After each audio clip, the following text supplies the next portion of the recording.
I remember one day, I think Malcolm wrote the story about, and it started off, Shane Warne is overweight and must get himself into condition. We'd all been thinking it, but Mel, being the great journo that he is, actually wrote it. It was a Saturday morning.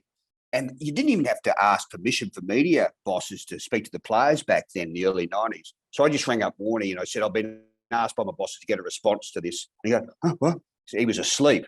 And then so he said, come up to my room in 15. So I came up and he read the story and he said, mate, I'll give you a response.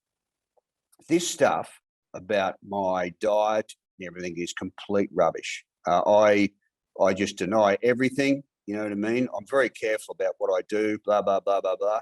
And then there was the doorbell rang and it was the room service waiter and he had this filthy giant strawberry milkshake and a rotten looking toasted cheese sandwich. And it was 11 o'clock in the morning.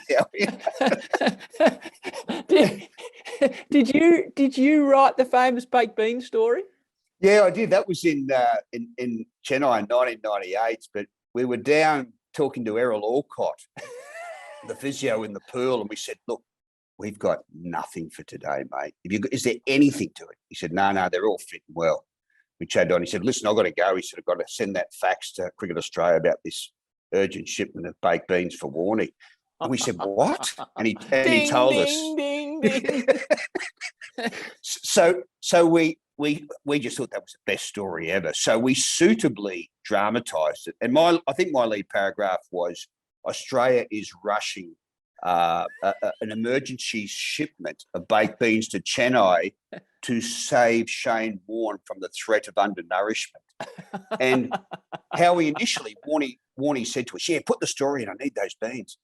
And then when it became enormous, and I think it was 2 baked bean companies, including Heinz, sent these massive shipments over, Warnie blew up and he rang us and said, you know, mate, you make me look like a buffoon. This is ridiculous. He said, I can't believe it. And so he gave us a little bit of a gobful. But when I went down to breakfast after he'd been giving us a gobful, he had one of the cans of baked beans open. And you know what he did, Howie? He put it behind the teapot so I couldn't see it. Just to say, I'm not giving you the pleasure of knowing that you agitated for this baked bean can. But he, it showed me how big Warnie was. And I think 6 months later, he actually got a baked beans contract, yes, a sponsorship contract, worth, I think, about 60 grand. So it was worthwhile in the end. But can I say this? Warnie was so much colour and flavour on tour. I mean, all these stories, the baked bean story and all that, you look back with them with such tenderness and affection because he was a story like no other and a story every day, Howie. Hey guys, Howie here. Thank you so much for watching the Howie Games YouTube channel. We appreciate your support.